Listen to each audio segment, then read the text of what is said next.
All right, we are live. Hi, everybody. Welcome to yet another episode of Winning the Buy-In. And today I have Shamir Wahid, a very prominent realtor here in Singapore. Hi, Shamir. Hi, Sofian. Thanks for the invite. No worries, man. I'm very excited to have this conversation with you because it's been a while. We've known each other for a while, and I think that there's a lot of gems that you can share with the audience. And people don't really know the tactics, the savviness that you have. So I thought whatever that you have would be very amazing for people to learn from. Yeah, I think Yeah. it's my little bit of contributing, I guess. Thanks again for this invite. I think the topic is quite heavy, but let's go with the flow. Let's go with the flow. Let's go with the deal flow. All right. So Shamir is the Associate Group Director of PropNext, right? And the amazing thing about Shamir, if you read up about his bio, right, he's closed more than 100 million in property transactions. He was an ex-banker turned real estate deal maker. And he's very well known for his calm, strategic approach to deal making and his ability to help clients make very smart investment and confident moves in the property market. So Shamir, I guess we're on this topic of negotiation, deal making, sales. Maybe would you like to set some context as to where you're coming from when you talk about these things? Yeah, I think if you were to look up my bio, I started off my career as a banker. That's where I picked up certain skill sets in terms of how I observe the senior bankers actually conduct meetings and how they communicate to their clients in high stakes deals. So that experience has proven valuable when I decided to pursue another career in the form of real estate. So actually, to be honest with you, when I was younger, I didn't think that I would be doing sales. I thought, no, I don't want to do sales. I just want a normal office job, sit down in front of a computer and just do all the admin work, right? So I didn't want to be front facing. That was my initial thought process. Initially, it was like that, but I realized that sales is not only facing with external customers. Sales is also facing with internal customers, right? If we were to go down to it like how do you define what is sales, right? I think sales is getting someone to say yes to your solution or to your product, right? It's about the mindset that, look, I have something and you need it. So let me convince you why you need it. And then, of course, will be the success matrix. What will be the outcome? Did they eventually buy from you? So I guess that leans, I'm not sure whether you would call that buy-in. You are the buy-in coach after all. So you might have some thoughts on it, right? And then through this process, then sometimes you have to negotiate, right? And negotiation means that both parties can accept the deal. They are the specific points of the agreement, whether it's the price, the timeline, or the conditions. Sell my property, you got to give me 3 months free extension. If I were to rent from you, then you got to give me 2 months free rental because I need time to renovate my property. So these are the negotiation points that usually there's a lot of back and forth. There's a lot of like give and take. And there's some degree of compromise. And how do you measure success then in that kind of arrangement would be, did we eventually land to an agreement? But balancing both sales and negotiation, that's where deal making comes in, right? Because deal making is when you try to architect an outcome where everyone wins. But it doesn't stop there actually. When you do a successful deal, it's when everyone wins and the relationship strengthens. So there might be other spillover effects that comes in after you have completed the deal. So it's not just about that one specific transaction. Oh, I've bought a property and it stops there. End of story. No, it doesn't stop there. It's what happens after, right? So you want to make the other party or whoever your client is or whoever your vendor is, whoever your supplier is, if you're in business, you want to make them feel smart. You want to make them feel protected. You want to make them feel that they want to work together with you again.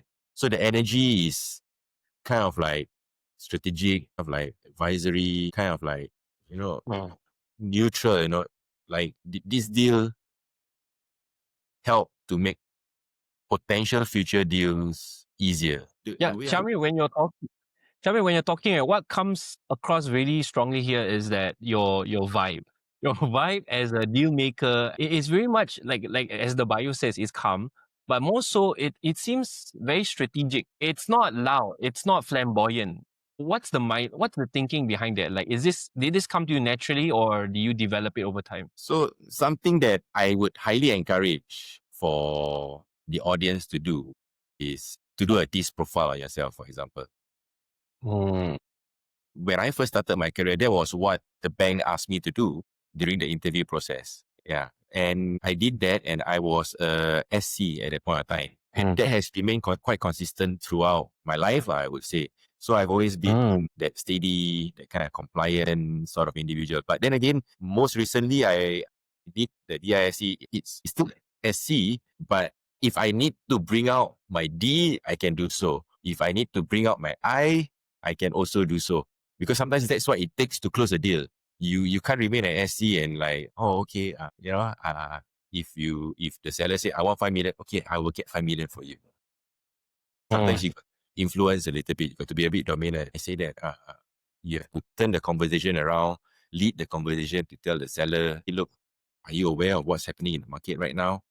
You know, for property of this type, do you know what they asking for? What are they transacting for? So you have to lead the conversation in such a way that they understand your point of view. And sometimes as a deal maker, you need to learn how to walk away from certain deals as well, because you want to preserve the relationship. Could you tell us a little bit more about that? Like, most people just want to close deals, close or in one sitting. What do you mean by walk away? So sometimes the deal, you got to manage your time as a real estate salesperson, or if you're running a real estate business, or any business for that matter. How much time you have to spend on a deal that may not bring the necessary returns to you. So for example, if let's say a seller or an owner is asking for 5 million for their property, but their property market current valuation is maybe at about 4 million. So they are asking for higher than market value. Maybe if they're asking for 4.2, 4.1, yeah, that's kind of like a realistic seller. So if you were to spend time trying to, okay, I'll take the 5 million listing. Okay, I will try for you. It may not happen in the current market situation. So you got to learn how to, okay, Mr. Seller, I respect your opinion. You're asking for 5 million. It is definitely something that I personally may not be able to achieve. And I hope you find someone that is able to hit your 5 million target. But if you tell me that you are going to lower down your expectations to maybe about 4.2 or 4.1, it's something that I can work with, and definitely we can try and hit that kind of target price given current market situation. So that is how I walk away from certain deals, but at the same time, I don't make them feel that, look, I'm not on your side. I am still willing to do your deal, but yeah, we got to adjust the expectation according to market. So I like how you've communicated to the person that I respect you. I respectfully tell you that this is beyond what I think is possible, at least for me. But at the same time, you are kind of referring them to another realtor to kind of close the deal as well. So it's a very professional approach, very, again, calm, very very respectful approach. So something that I've learned before. I mean, within PropNex also, they have some sales training. Philosophy they call fast is slow, slow is fast. Yeah. Goes true in a lot of situations for real estate people especially. But then again, when I think about it, if you're to zoom out a bit bigger, it does apply in business. Sometimes you want to try and go fast. Sometimes it may not work in your best interest. Sometimes it's okay to slow down a little bit so that you can go faster. Fast is slow, slow is fast. Yeah, I think there's a lot of irony in business and in life. I want to zoom in. Okay, now because you're sharing with us a lot of good stuff about what you do and how you kind of approach particular tricky situations, right? In those deals that you say no to. But I want to go a little bit into like maybe some of the things that people don't really know about negotiation. Everybody thinks that negotiation is about talking, or deal making is about talking, right? Like, but what are some of the things that you don't even say that's important in a deal, even before you approach the table to talk to the prospect? Things that you do or don't do, or that don't involve you talking, even opening your mouth. So we are going towards more of some of the tactics that you do during negotiation. Sometimes before meeting a seller or buyer, right? I I like to be very clear on what is the objective of the meeting. During that process also, at the back of my mind, I'm already thinking of alternatives already. So in that conversation, what is formulating in my mind with the wealth of knowledge that I have and the experience, right? I tend to build leverage even before I kind of enter the room already. I just want to see what are the points which I can use during the conversation that shows that I can walk away even if you don't want me to, kind of situation, you know.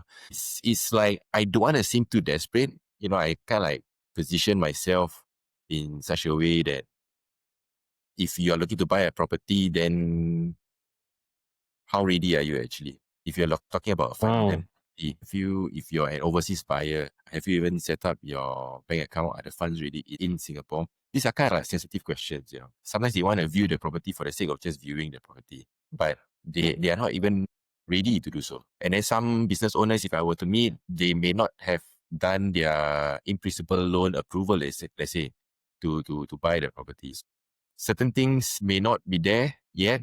So you want to exercise some form of discretion, I guess, like to see what are some of the points that you can use to get them to agree to engage you or to get them to agree to a sale of their property. Sometimes the situation means that you are looking to sell your property at this price at say 4.4 million, for example.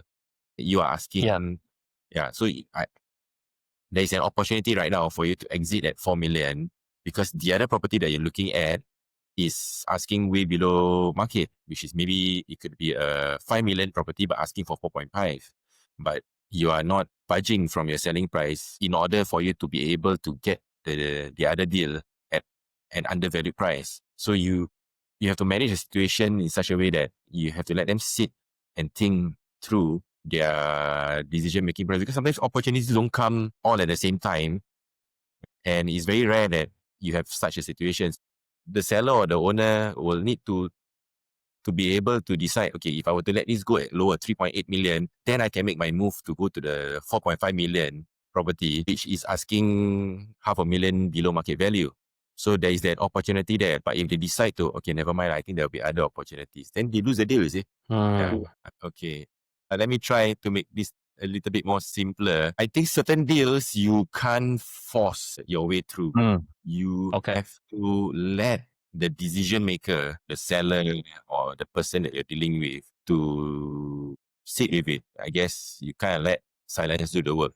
So if I were to ask the same situation, right? If I were to ask, are you willing to lower down your price expectation in order to gain in another type of property which is below market value? Let them sit with it. If they need to sit with it over a few days, then so be. And what's the rationale psychology behind such a question? It's just let silence do the work. Let them sit with it. If they realize that, hey, look, I think this is an opportunity. If they gain more clarity over that period of silence, then it makes sense for them to make that move. It seems like you are somebody that helps people, like what you said, the word you to get clarity on their decision making, because perhaps there are a lot of things for them to consider. So what you're doing is you're cutting through the noise and presenting to them, this is the bottom line with that question that you ask. Yeah. So, I mean, everyone has a reason for selling. Everyone has a reason for buying. So what motivates them? So I guess in deal making, and I wouldn't say this is sales. In deal making, I think it's about matching their motivation with that clarity. And I kind of find that the deal is the design, right? The deal is the design.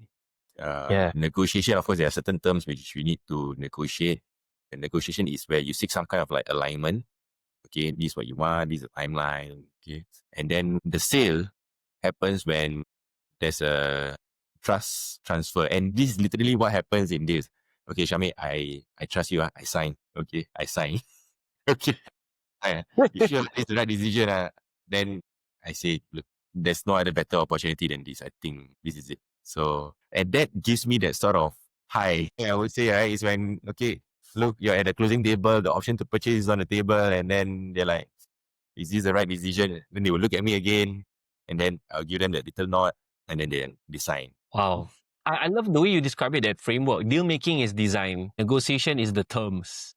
To alignment, And then the last one is the sale. The sale is what? The trust transfer. The trust transfer itself. That's amazing. That's an amazing framework to look at it. And the reason why I think it's unique is because probably the people watching are salespeople or business owners. So a lot of them do sales, right?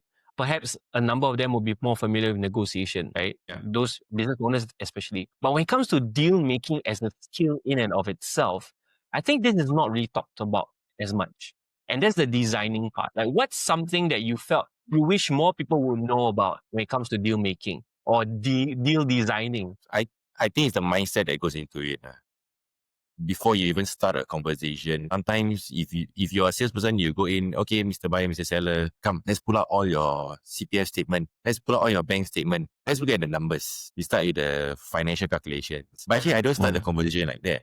When I go to a new appointment, let's say a lead or someone who refers me a client who wants to sell, I start with the motivation first. What's the motivation behind it? Like, have you had other past conversations? Where do you see yourself going in the next, maybe 5 years? And how can I help you in that situation?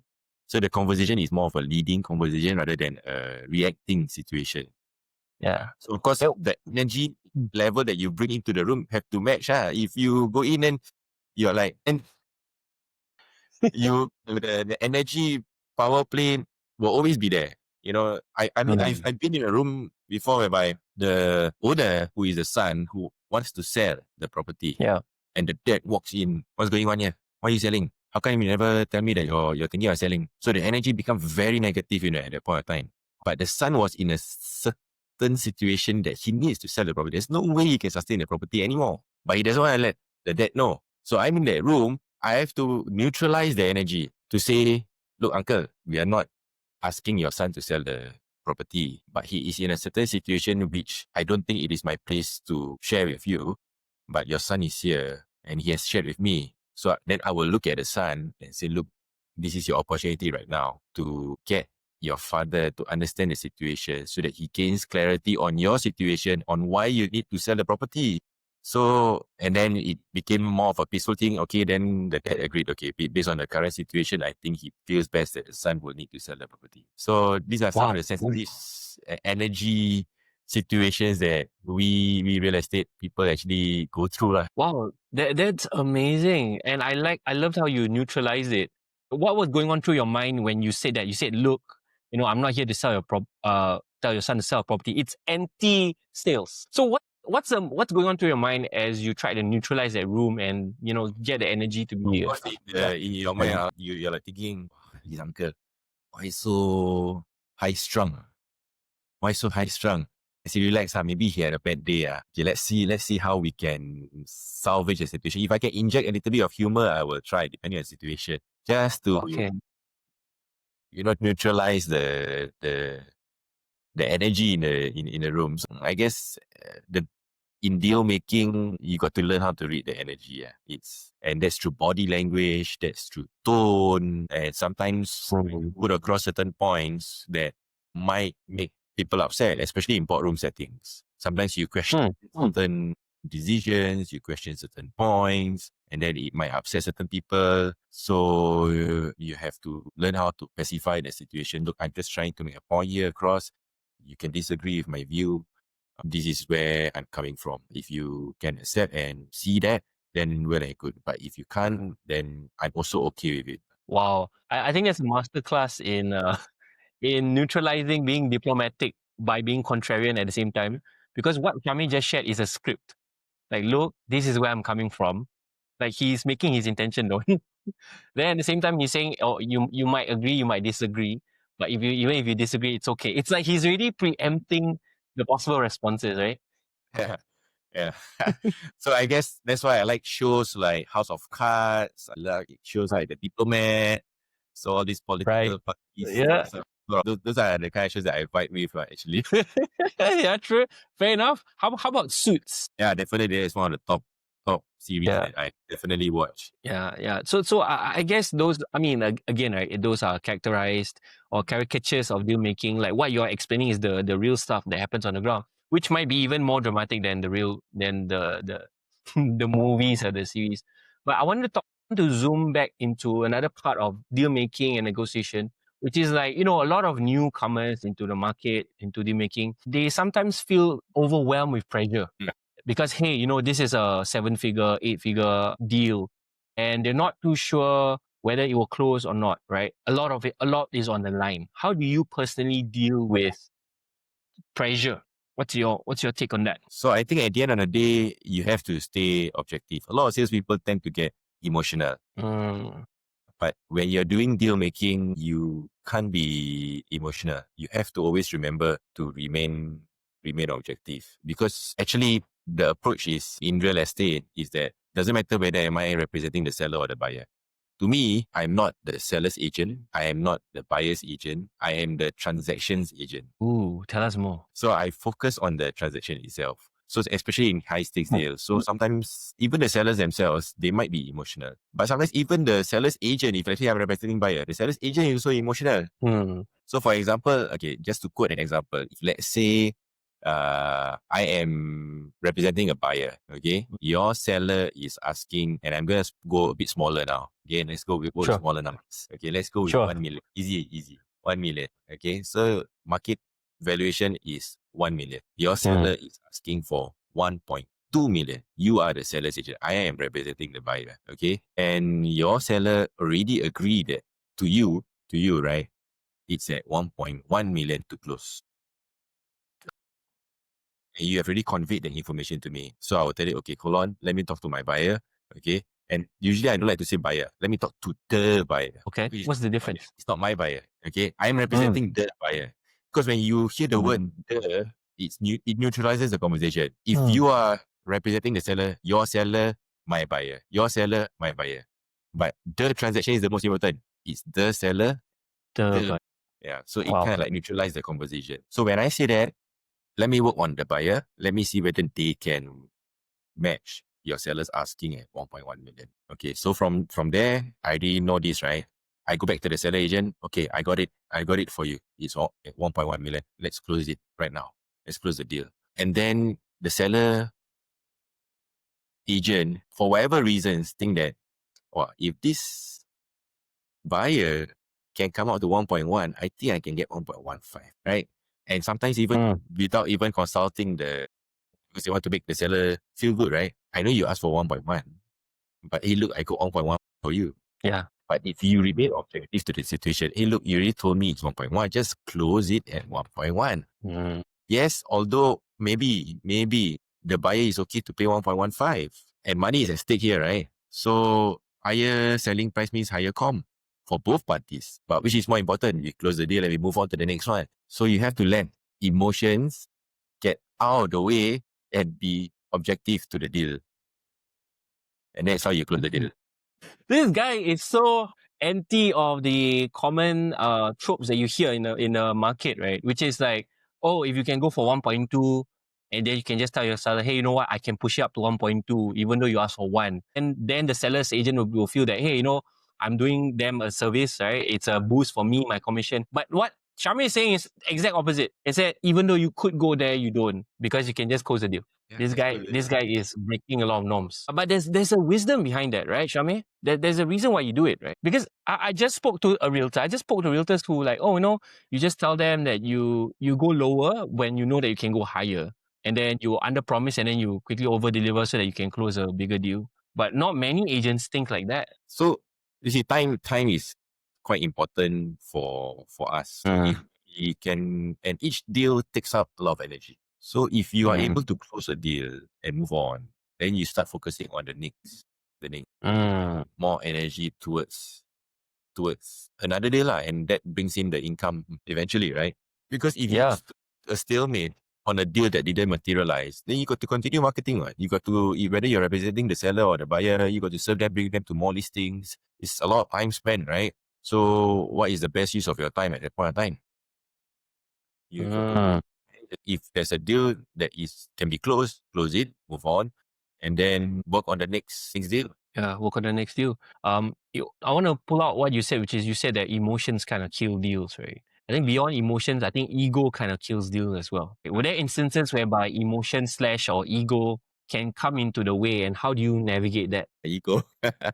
That's something that you face. I mean, not only in sales or in real estate world, even in the office space, you deal with ego. Who takes credit over a certain deal? So when sometimes you put together a deal that works best for all parties, sometimes other people might want to have some stay in the game, right? So yeah, it's something not easy to manage because different people have different personalities, and if you learn how to read someone's personality, if they are very strong personality, then you have to manage the situation in such a way that you appease to them, yet not to the extent that you kowtow to them. But sometimes when you are, some sellers, their property is not in the best situation, right? The design may not be in a certain, it's not up to date, but their ego tells them that I'm freehold owners. Okay, I got it. Okay. Sorry, I took a bit of a while to think of the way ego. Hey. So certain properties go en bloc, right? En bloc is when the property gets a bit older, and then after that, the owners will come together and then they will say, okay, let's put this up on the market and try for en bloc. Let's find a developer who will buy this whole plot of land.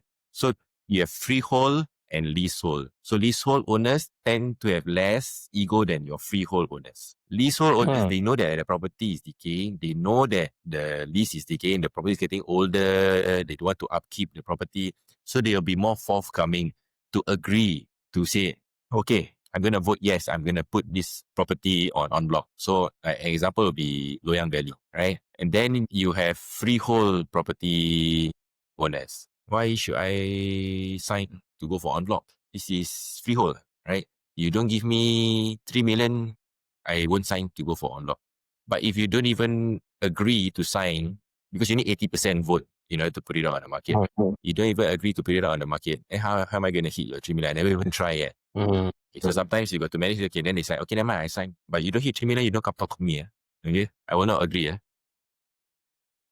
Okay. And then let's say you put it out on the market, right? And you got the 3 million. This freehold, no. Yeah, I know, older. Okay. But you don't give me 4 million and you don't talk to me. Wow. Because I freehold. So what do you say to someone like it's not only in like en bloc situation, but sometimes that's where, as real estate sales, but even before you start on the deal, I mean, for a en bloc collective sale, it's slightly different because you have multiple owners, right? So as long as 80% says yes to the deal, that one seller with the ego can say no, right? But in a individual situation whereby there's a freehold land owner, even before the conversation starts, if they already display signs that they have unreasonable price expectations, then I wouldn't have proceeded with the deal. So I always condition in a selling situation to the seller that, look, there are 4 factors to a successful sale. First, are you serious? Are you serious in selling? And then number 2, if you're serious in selling, number 2, do you allow me sufficient time to market your unit? And in that sufficient time, how do you define sufficient time? So 3 months is usually the norm, right? Depending on property type. So the higher the quantum, the longer it will take. Okay, so in that time that you allow me to market your unit, have I brought in sufficient viewings? So in that 3 months, maybe I only bring in 1 viewing, then of course, I'm not doing a job, right? But there's a 4th factor here, the price. Is the price right? Only if all these 4 factors are aligned, then you will have a successful sale.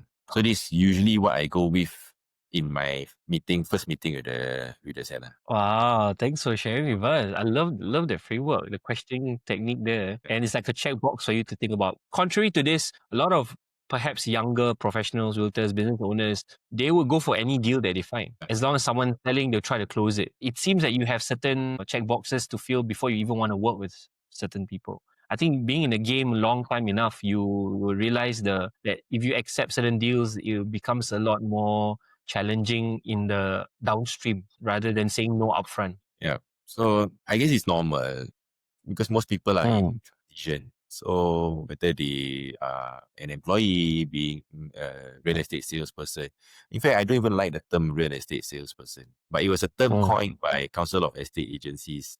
And even in the exam, you are a real estate salesperson. The agency is the Propnex, the ERA, the Hutton. That's the agency. You are a salesperson under the agency. But I think the future is going to look a little bit different. I think if you don't start positioning yourself as an advisor, as a consultant, then you're always going to go into the appointment leading yourself in a position of a salesperson. So the mindset going into the appointment cannot be that of a salesperson. What's the distinction here, Shamir?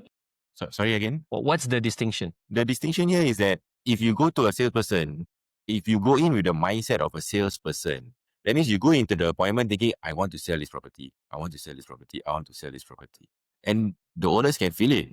The owners can feel that you're trying to ask me to sell your property. But if you go into the meeting as an advisor mindset, as a consultant mindset, it is, okay, so how can I help you today? Where are you going after this? What is your current situation?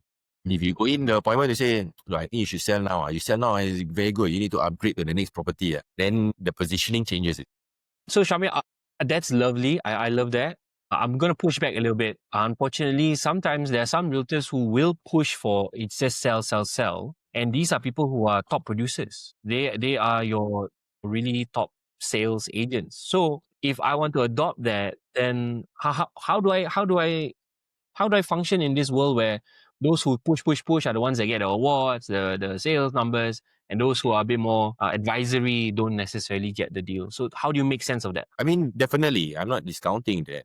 If you go full on pure sales mode, then you will be top producers and all that. But is it sustainable? It's energy, right? You can focus on sell, and the higher the volume that you go for, then the chances of you slipping is also higher. So you will have unpleasant cases here and there. It's bound to happen, right? Because your focus shifts because you have so much deals on hand. So I'm not saying it's wrong to go full on sales mode, but I'm all about the relationship. And you want long-term relationship in this business. You want longevity in this business. So there are some salespeople who push on sales, top producer for 1 year, and they're not top producer for the next few years. They do well, but that is to achieve that consistency. And most of the top producers that I see producing consistently, so be consistent, right? The ones that actually build a lot of long-term relationship. So their buyers or their sellers become repeat customers to them. Yeah, let's talk about this. What do you notice about the way that they build relationship? Because everybody says build relationship, right? But like when you look down into let's go tactical, right? What are those different things that they do to build relationship instead of just going for the sale? So there are so many ways you can build relationship. Sometimes it's just visiting the sellers and checking in with them. It could be a simple dinner. It could be a simple gift just to show that, hey, look, thank you for engaging me. I value this relationship. So here's something for you.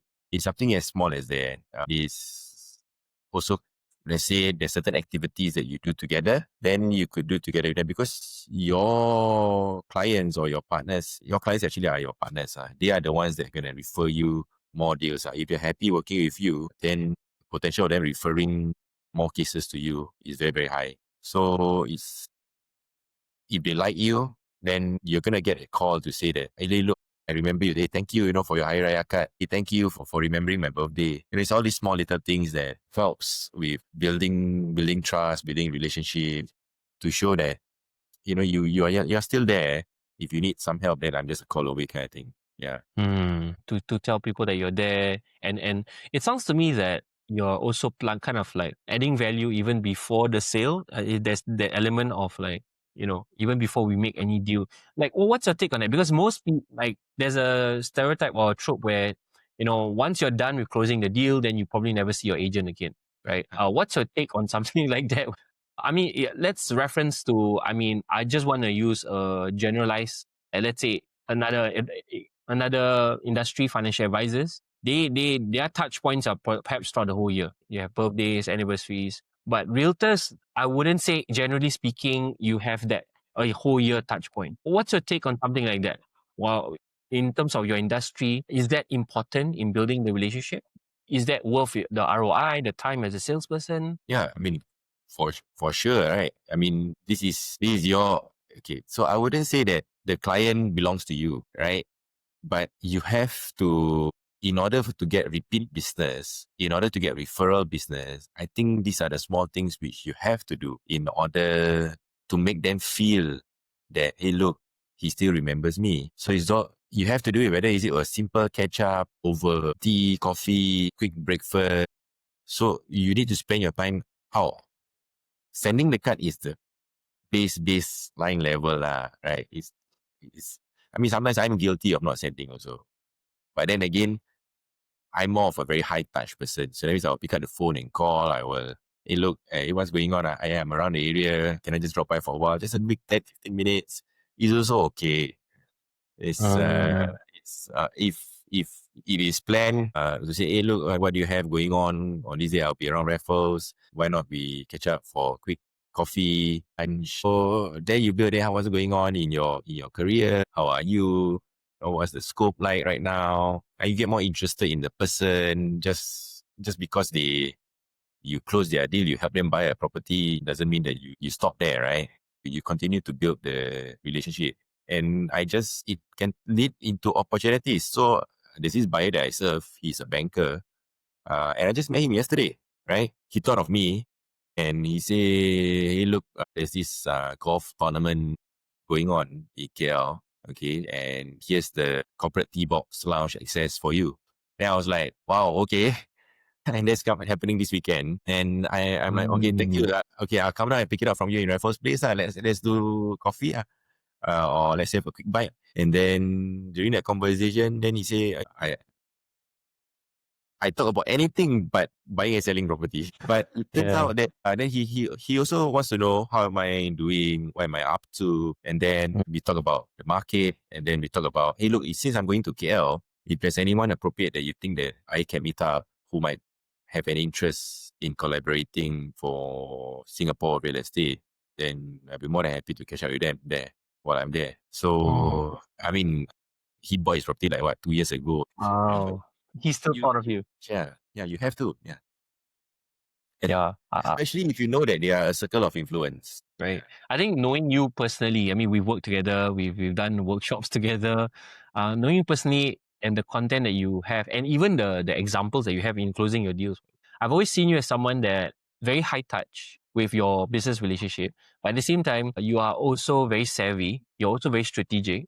But one thing that really stands out for me is that you are very, if I can use the term street smart, you're very street smart in terms of how you build relationship, how you plant seeds to add value. Walk us through. Not everyone has that. I think like I've met. I mean, I definitely need to work on that, right? What's your take on, this kind of strategic relationship building skill? I can just put it like that. What does it take? It takes a lot of willingness. Yeah. It takes willingness. You must enjoy a lot of people don't really enjoy the process of relationship. It can be quite tiring. I mean, if you dig deeper into your why and you know that it is something that you enjoy doing, then why not? So like even sometimes when you're dealing with high net worth individuals also, they all have their personal assistant. And then if I feel that I've not been in touch with this person for quite some time, even though there's no deal on the table, and I'll just check in the PA. Hey, can I know if this XXX, where is his whereabout? Is he in Singapore? Is he in Indonesia? Is he in Malaysia? Which part of Malaysia is he? Or is he in Thailand? Is he back here? And then they will tell me. And then if the timing matches, then I'll text him to see whether he's open to do just a quick coffee, catch up, to just check in. Just check in. And then maybe 6 months advice if they're older than you, then you see them as your mentor, then you just ping them, make the effort to show that, hey, look, I still value some of your insight. I mean, I'm still learning, right? Along the way in business, in building my business. I'm still going to be in this game in the longer term. And then how do I maneuver certain business strategies where there's certain opportunities? So some of the senior ones, they do have this wisdom. They've walked the road before.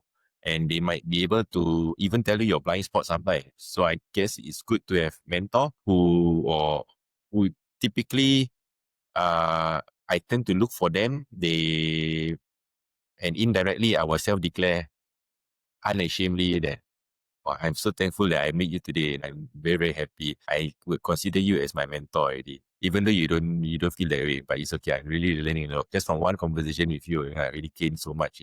Yeah, but it led to another opportunity, which I just did recently. So we are potentially looking at a deal for a landed property redevelopment. So, but it happened from one coffee meeting. Tuan, he's a Malay guy. I said, Tuan, I just need some advice, can we just do coffee on this day? I think there's this opportunity. Can we look at it? I just need your thoughts on it. Yeah, it's a savviness that I admire in you and how you. Another word that comes up for me is also the long-term relationship building that you have. Because a lot of people like the short game, they like the quick sales, get the results, close deal, that's it. But you are willing to invest, and obviously it takes energy. That's the trade-off here. It's like playing golf, right? Always go for a long game. Always back to the golf analogy, yeah? Yeah, so I mean, those who don't know, Shamir is a golfer as well, right? Avid golfer. Yeah. And actually, golf is a good sport to manage emotions. Sometimes it gets the best of you, but you got to learn. Really? Like, how so? Yeah, because sometimes you hit a bad shot, right? And you feel like, why did I do that? Why did I do that? I practiced so hard, but I make that one wrong move and the ball went into the water. And you'll be like, if you keep telling yourself, I'm gonna screw up, then the rest of your game will be gone. But if you learn how to pick yourself back up, and sales is like that because rejection is part of it, right? So you got to learn, it's okay. Refocus. The objective is to get the ball in the hole. The objective is to move on to the next deal, even though this deal didn't materialize. Let's just focus, keep going forward. Yeah. So it's about playing the long game. Definitely. Yeah. And you must like playing the long game. If you're just for the short term, then maybe that career or business is not suited for you. Maybe you're better off being an employee and getting paid by someone. And there's nothing wrong with it. You can still do well as an employee and climb up the career ladder. Yeah. That's a great question to ask yourself, to do some self-analysis and get some self-awareness. I think beyond that, I think some people who go into the industry or become a business owner, they try it out for a while. They say, hey, is this for me? Maybe sometimes it's not for them, right? And I like how you kind of give them permission that it's okay. It's okay if it's not for you. At least you tried. But I think one year is definitely the long game. Yeah. It's a lot of self-reflection, a lot of self-conviction. I spend a lot of time alone, actually. And even when you're playing golf, you think that you're playing with three other fellas, but actually no, you're playing with yourself. It goes on in your mind. Am I doing this right? Am I positioning the ball correctly? Am I using the right up? How is my swing and all that? You start to overanalyze, right? So, but if you start to remain focused, you do a lot of self-reflection in the process. And I do that too from time to time. And sometimes when an opportunity comes and you have clarity on where you're going, okay, you remain objective, okay, and internally you feel aligned, okay, then you just take the shot. You just move. You just take the shot, right? But am I 100% certain that the ball is gonna hit where I'm gonna place it? No, right? And that happens in life as well. You think you're ready, everything is okay. I'm all good. Okay, I'm focused, I'm aligned. Okay. And then you make your move. But I'm not certain whether it will turn out to be good. And yeah, well and good kan. So it's even if I were to quote an example, like I'm having this call with you from Johor. Did I think that I would move here 2 years ago? I didn't, right? But somehow the opportunities came, everything was aligned, and I just made the move. Will I be able to adapt here? But I'm here 2 years. I'm coming 2 years already. And I'm still surviving. I'm still doing sales. I'm still running my deals. My kids are okay and happy going to school. Did it turn out all right? I guess it did. Right? Yeah. Which led to new opportunities, which I'm working on my own, and maybe I will announce its launch in due time also. Yeah, in due time. And I mean, I like how you're sharing that this is very much a you versus you kind of game, or you versus you journey. You're challenging yourself, you're pushing yourself, and it's about going deeper into yourself. So I mean, we go a little bit into the esoteric aspect of this, but I think it's worth to mention that sales, business, deal making, it is an internal sport first. It's a personal sport first. But I think it sounds like you've given us kind of ways to think about it in terms of how do you deal with rejection? Oh my God.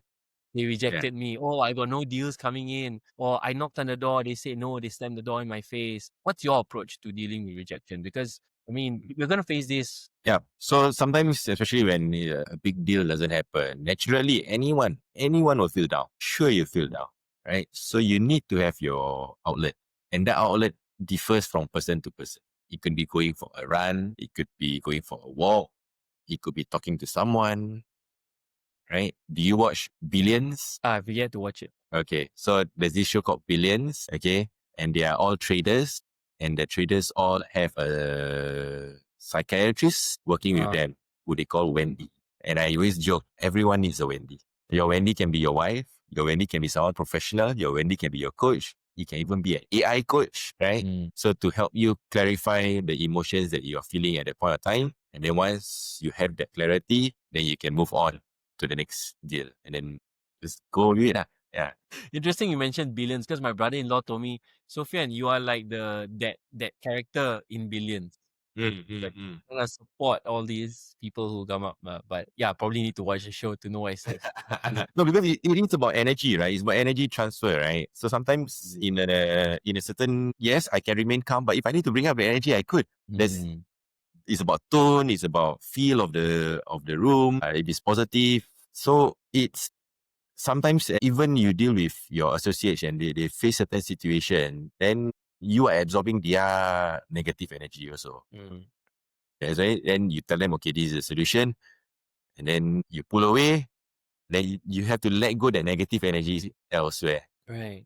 I'm sure you feel the same way also as a coach. You must always have time to decompress before you go to the next one. If not, it will spill over. Holding space is something that most coaches do really well. And I picked that up quite early, actually, that I realized that in deal making, holding space is the most important, actually. Ooh, tell us why. Yeah, because sometimes in a situation, if you want to ask for something and you have that leverage, and sometimes you might make a ridiculous ask. The market norm is say for example, is 3 months extension, and then you bring to this is requesting for 6 months, but the market norm is 3 months.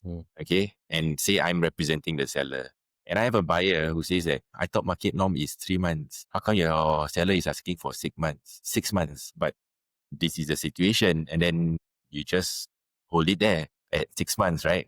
Look, it's 6 months. Just sit. The yearly, you like the yearly or not? And they'll be like, okay, 6 months. Yeah, those are the master moves from the. You just hold the space, that awkward conversation. The seller wants 6 months, and just hold it there. It's uncomfortable. It's very uncomfortable because it's not the norm. But if the buyer is really like, they really like the unit and they're motivated to buy the unit, they'll buy it. Wow. Yeah, holding the line, very important. It's like they're pushing you to, they're trying to push, but you go back to the line, and then they push again, and you go back to the line. It's one of the best ways to negotiate. And I think it's the way that you say it as well, because you say it in a very downward tone, like inflect downwards. So you're not questioning, no, it's 6 months. No, they're like really serious. Oh, the buyer wants 6 months. Like down, like that's it, full stop. I think there's a difference here. Yeah.